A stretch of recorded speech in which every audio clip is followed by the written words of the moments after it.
Hello future doctors, welcome to your dream medical college. I hope आप सभी को अपना ड्रीम मेडिकल कॉलेज मिल गया होगा। तो नीट जैसे ही क्लियर करके आते हैं तो एक पार्टी सा मूड होता है जो जैसे ही एनाटमी सब्जेक्ट से मिलते हैं तो उस मूड को खराब कर देता है। समझ ही नहीं आता ये कौन सा सब्जेक्ट है, इतने भारी भारी वर्ड रहते हैं, कभी कभी लगता है कि कौन से लैंग्वेज का है, कुछ पता ही नहीं चलता है। कुछ ऐसा मेरे साथ भी हुआ था। कभी कभी लग रहा था कि कहीं फेल हो जाएंगे, पास होंगे कि नहीं। तो आपके इस प्रॉब्लम का सॉल्यूशन मेरे पास है। कुछ बुक्स हैं जो एनाटमी में बहुत हेल्प करते हैं, तो आइए उन बुक्स को देखते हैं। तो पहले मैं आपको बता दूं कि एनाटमी को कुछ पार्ट में, बेसिकली मेनली 3 पार्ट में ही हम लोग डिवाइड करते हैं: ग्रॉस, एम्ब्रियोलॉजी एंड हिस्टोलॉजी। तो तीनों पार्ट का हम लोग अलग अलग बुक्स देखेंगे, कौन सा बुक बेस्ट है। जो बहुत सारे बुक है हर पार्ट का। ग्रॉस के लिए भी बहुत बुक है, एम्ब्रियोलॉजी के लिए भी और हिस्टोलॉजी के लिए भी। लेकिन जो बुक मैं यूज की हूँ अपने एक्सपीरियंस के हिसाब से आप लोगों को बता रही हूँ, तो आई होप आपको हेल्प करेगा। तो पहला पार्ट जो है ग्रॉस है। तो ग्रॉस के लिए जो सबसे बेस्ट बुक है वो है BD चौरसिया। इनफैक्ट ऐसा कहा जाता है या फिर कह सकते हैं कि ग्रॉस एनाटमी जो है वो इनकम्प्लीट है विदाउट BD चौरसिया। तो BD चौरसिया के टोटल 4 पार्ट है, 4 वॉल्यूम्स में आते हैं BD चौरसिया। सबसे पहले जो है वॉल्यूम 1 है। वॉल्यूम 1 में हम लोग पढ़ते हैं अपर लिम्स एंड थोरैक्स को। देन इसमें आता है वॉल्यूम 2, जिसमें हम लोग lower limbs, abdomen and pelvis region को पढ़ते हैं। मतलब लोअर लिम्ब में कौन से बोन्स है, मसल्स है, अटैचमेंट है, जॉइंट्स है, ये सारा हम लोग वॉल्यूम 2 में देखते हैं। देन आता है फिर हमारा वॉल्यूम 3। वॉल्यूम 3 में जो मेन पोर्शन है वो हम लोग हेड एंड नेक के बारे में पढ़ते हैं। अगर आप MBBS कर रहे हैं तो आपके लिए चारों बुक बहुत इंपॉर्टेंट है, बट अगर आप BDS का कोर्स कर रहे हैं तो 70% जो क्वेश्चन है आपके आते हैं, या फिर 70% जो आपको पूरा एनाटमी में पढ़ना है वो हेड एंड नेक से है। तो अगर आप BDS स्टूडेंट है तो हेड एंड नेक जो है उसका 70% क्वेश्चन जो है आपका एग्जाम में वो हेड एंड नेक से ही आएगा। तो आपके लिए हेड एंड नेक ज्यादा इंपॉर्टेंट है। देन फोर्थ वॉल्यूम में ह्यूमन न्यूरो एनाटमी है। ह्यूमन न्यूरो एनाटमी जो है उसका कुछ पार्ट्स जो है वो BDS कोर्स वालों के लिए भी इम्पोर्टेंट है। अगर आप चाहते हैं कि मैं BDS कोर्स के लिए जो इम्पोर्टेंट है चैप्टर हर वॉल्यूम में से वॉल्यूम 1, 2, 3, 4, वॉल्यूम 3 तो पूरा आपके लिए इम्पोर्टेंट है, बट वॉल्यूम 1, 2 एंड वॉल्यूम 4 में जो आपके लिए इम्पोर्टेंट है वो आपको अलग से बताऊं अलग वीडियो में, तो आप मुझे कमेंट करिएगा, मैं आपको उसके लिए अलग से वीडियो प्रोवाइड करा दूंगी। देन अब हम लोग देखते हैं, ये हुआ ग्रॉस में आपके लिए 4 बुक है, 4 वॉल्यूम है BD चौरसिया में। तो नेक्स्ट है ह्यूमन एम्ब्रियोलॉजी के लिए मैं आपको सजेस्ट करूंगी इंद्रवीर सिंह का बुक। बहुत अच्छा बुक है। डायग्राम्स वगैरह जो है डेवलपमेंट के वो बहुत अच्छे से दिए हुए हैं, सिंपल डायग्राम है, इजीली समझ में आ जाए कैसे डेवलपमेंट हो रहा है, तो ये बुक अच्छा है। तो ह्यूमन एम्ब्रियोलॉजी के लिए मैं आपको सजेस्ट करूंगी इंद्रवीर सिंह, अपने एक्सपीरियंस के अकॉर्डिंग मैं बता रही हूँ। देन ह्यूमन हिस्टोलॉजी के लिए मैं आपको सजेस्ट करूंगी अगेन इंद्रवीर सिंह। जो हिस्टोलॉजी का पार्ट जिससे थ्योरी के क्वेश्चन आते हैं, थ्योरी एग्जाम में क्वेश्चन आते हैं, उसके लिए मैं आपको ये बुक सजेस्ट करूंगी। और जहाँ तक स्पॉटिंग का बात है उसके लिए मैं आपको दूसरा बुक सजेस्ट करूंगी सिर्फ स्पॉटिंग के लिए, जिसको हम लोग इसके बाद देखेंगे। तो जो थ्योरी के क्वेश्चन आते हैं उसके लिए इंद्रवीर सिंह का ह्यूमन हिस्टोलॉजी अच्छा बुक है। आप को इसमें इतना कंटेंट मिल जाता है कि आप अच्छे से थ्योरी में क्वेश्चंस को अटेम्प्ट कर सकते हैं, अच्छे से लिख सकते हैं, मार्क्स अच्छे आएंगे। अगर आप BDS स्टूडेंट हैं तो बहुत ही कम पार्ट है जो ह्यूमन हिस्टोलॉजी और ह्यूमन एम्ब्रियोलॉजी में जो BDS में आता है, बहुत ही कम पार्ट पढ़ना होता है। अगर आप MBBS के स्टूडेंट हैं तो आपको पूरा पढ़ना है, बट अगर आप BDS के स्टूडेंट हैं तो बहुत ही लिमिटेड एंड सेलेक्टेड क्वेश्चन है। दोनों में एक दो टॉपिक्स ही है जो आते हैं। अगर आप जानना चाहते हैं उसके बारे में तो मुझे कमेंट करें, तो मैं उसको भी कवर करूंगी अपने नेक्स्ट वीडियो में, सेपरेट वीडियो में। As I told you earlier कि हिस्टोलॉजी के लिए जब स्पॉटिंग करते हैं वो पार्ट के लिए हिस्टोलॉजी के लिए एक डिफरेंट बुक है जो बहुत बेस्ट है। वो हिस्टोलॉजी स्पॉटिंग के लिए सबसे बेस्ट बुक जो मेरे अकॉर्डिंग है वो बालाकृष्णन सेठी है। I am totally a big fan of this book. बहुत बहुत अच्छा है ये बुक। इसमें एक एक सेल्स, एक एक न्यूक्लियस बहुत अच्छे से आप देख सकते हैं। तो ह्यूमन हिस्टोलॉजी प्रैक्टिकल मैनुअल जो है उसके लिए मैं बालाकृष्ण सेठी का बुक रिकमेंड करूंगी, स्पेशली स्पॉटर के लिए। अब ये बुक बेस्ट क्यों है इसको हम लोग आइए अंदर से देखते हैं, तब समझ में आएगा बुक बेस्ट क्यों है, मैं क्यों बोल रही हूँ आपको। तो स्पॉटिंग में बहुत सारे बच्चे ये मिस्टेक करते हैं, और मैंने भी ये मिस्टेक शुरू शुरू में किया है।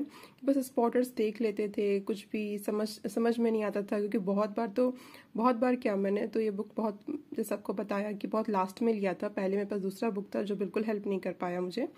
तो स्पॉटिंग करते समय ये बुक मैनुअल ज़रूर लेके जाइए, तभी आपको समझ में आएगा कि आप जो देख रहे हैं वो आखिर है क्या। कुछ भी तिरछा आड़ा टेढ़ा लाइन जा रहा है, वो नहीं, वो क्या है, उसका आइडेंटिफिकेशन क्या है, ये समझना बहुत ज़रूरी है। क्योंकि जब आपका फाइनल एग्जाम आएगा तब तक आपके बहुत सारे स्पॉटर्स हो चुके होंगे, कन्फ्यूज़न होगा कि कौन सा क्या है। तो इसीलिए हमेशा मैनुअल साथ में लेके जाइए, ताकि आपको समझ में आए कि आखिर आप देख क्या रहे हैं। जैसे कि यहाँ पे स्केलेटल मसल्स दे रखा है, तो ये जो फ्लैट ब्लू लाइन्स है वो क्या है, वो है पेरिफेरल फ्लैट न्यूक्लियस, जो हमारे स्केलेटल मसल्स में प्रेजेंट होता है। देन ये जो बी पार्ट है जो इसमें दे रखा है वो क्या है, वो हमारा मसल्स फाइबर है। तो इस तरीके से आपको स्पॉटर में क्या दिख रहा है, वो क्या है, ये समझना बहुत ज़रूरी है, जिसमें आपको मैनुअल बहुत हेल्प करता है। और स्पॉटिंग के बाद में आप लोगों को प्रैक्टिकल में आइडेंटिफिकेशन पॉइंट्स भी लिखना होता है कि आपने इसको कैसे आइडेंटिफाई किया। तो मेरे कॉलेज में तो 2 आइडेंटिफिकेशन पॉइंट लिखना पड़ता है। अगर आपके में किसी कॉलेज में 2 है, किसी कॉलेज में 5 है, तो कमेंट करिएगा कि आपके कॉलेज में कितने आइडेंटिफिकेशन पॉइंट लिखना रहता है। तो इसमें बेस्ट चीज़ ये है कि आपके स्पॉटर का जो डायग्राम है उसके जस्ट नीचे आइडेंटिफिकेशन पॉइंट भी लिखा रहा है बहुत अच्छे से। तो आप इसको अच्छे से और समझ सकते हैं, रीडिंग करते हुए आइडेंटिफिकेशन पॉइंट को पढ़ते हुए स्पॉटर को अच्छे से समझ सकते हैं, क्या लिखना है आइडेंटिफिकेशन पॉइंट वो भी आपको समझ में आ जाएगा। दूसरी ही तरफ इसको ड्रॉ कैसे करना है ये भी इसमें दिया हुआ है। देखिए, सार्कोलेमा, पेरिफेरल फ्लैट न्यूक्लियस कैसे रहेगा, डार्क एंड लाइट बैंड कैसे रहेगा, मसल्स फाइबर कैसे रहेगा, ये बहुत ही अच्छे से यहाँ पे दूसरी ही तरफ में दे रखा है।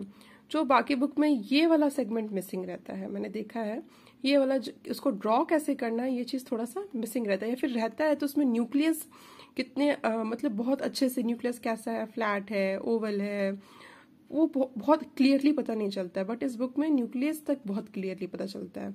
सेल को तो आप छोड़ ही दीजिए, न्यूक्लियस का भी कैसा स्ट्रक्चर है बहुत अच्छे से समझ आता है। तो ये बुक बेस्ट है।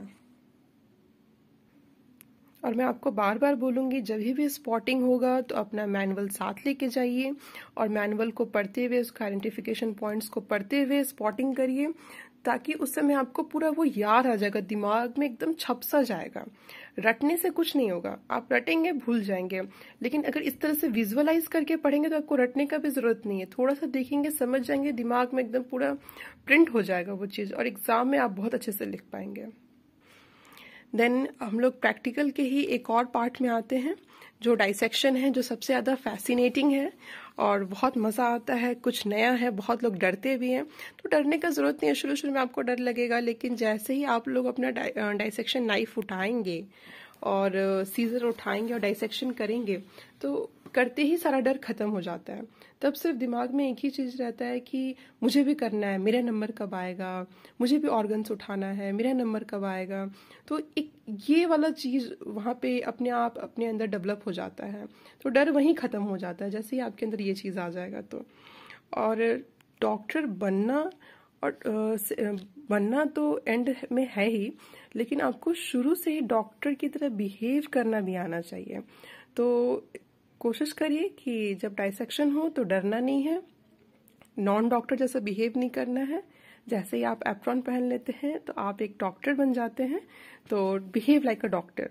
क्योंकि जब आप एप्रॉन में होते हैं तो कोई आपको, जो नॉर्मल सिटीजन है जो आपके हॉस्पिटल में आया हुआ है, वो ये नहीं समझता कि आप स्टूडेंट हैं या आप डॉक्टर हैं, वो आपको एज अ डॉक्टर ही देखता है। जैसे आपने व्हाइट कोट पहना, आप एक डॉक्टर बन गए उन लोगों के लिए जो लोग नहीं जानते हैं जो कि आप डॉक्टर है या नहीं है, या फिर जो पेशेंट है, जो अदर लोग हैं। तो इसलिए आपको बिहेव करना भी डॉक्टर की तरह बहुत ज़रूरी है।